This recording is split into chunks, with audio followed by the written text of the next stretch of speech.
So Frank James, the man behind this week's Brooklyn subway shooting, is now in police custody and is being held without bail. But new reports show that police dropped the ball on James both before and after the horrible shooting. After opening fire on the subway, James freely strolled around NYC, stopping at a restaurant, a deli, and McDonald's before the NYPD were able to grab him. But James should have been a red flag for law enforcement a long time ago. He made his racist extreme ideologies very evident in his social media posts. Even posted one meme that said, "Oh, black Jesus, kill all the whiteys." And that wasn't an isolated incident. He was frequently ranted on YouTube about whites, Asians, even black people. Even calling new Supreme Court nominee Ketanji Brown Jackson the enemy for marrying a white man. And in another rant saying, "I want to watch people die right in front of my effing face immediately." With a long rap sheet and plenty of violent videos posted for everyone to see, why wasn't this man already in police custody before he committed these heinous crimes? Where was the FBI? Turns out they were too busy trying to frame politicians and creating phony kidnapping plots than actually doing their job. They let dangerous men like Frank James and other spouting his racist ideas to flourish on the web. And now we're paying the price for that. Joining me now is Cal Shideler, Director and Senior Analyst for the Homeland Security and Counterterrorism at the Center for Security Policy. Cal, you know, when I hear about this guy showing everything that he was about on the web, that was one thing for me. But the fact that he was just roaming around the city, and then the mayor had the audacity to go on TV and say, "We got him." You didn't do anything. Well, and apparently he called the police himself and turned himself in, telling them that he was at that McDonald's in order to be picked up.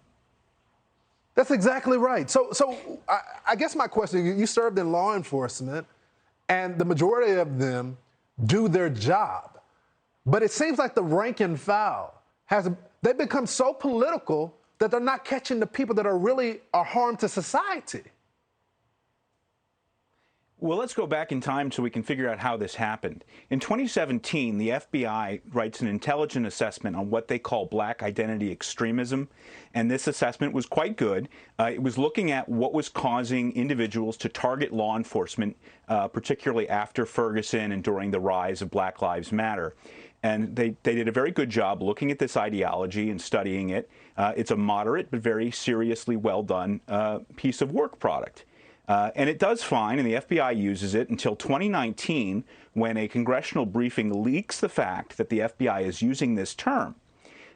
This then causes any number of left-wing organizations like the ACLU and the Brennan Center for Justice to get riled up. There's a bunch of media pieces. All of a sudden, there are congressional hearings, and the FBI rapidly backs away, saying, "Oh, we're sorry, we're not going to use that term anymore. We'll use another term. We'll use the term racial and ethnically motivated violent extremism," which, as you can tell, doesn't really tell you anything about what you're trying to study.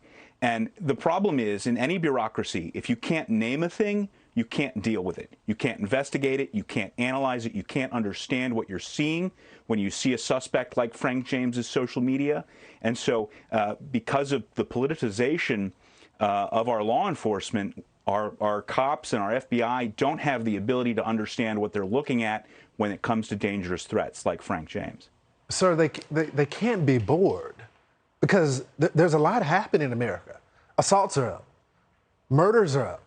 I mean, rapes are up. I mean, there's so much to do. Is it because the social justice warriors have captured the leadership of the FBI and these police departments? I just don't get it.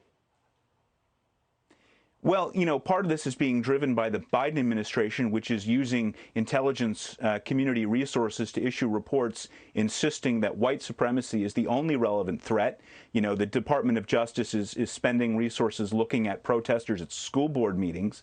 And the reality is, with a limited number of resources, law enforcement will look at the things that will get them noticed, that will get them promotions within the system.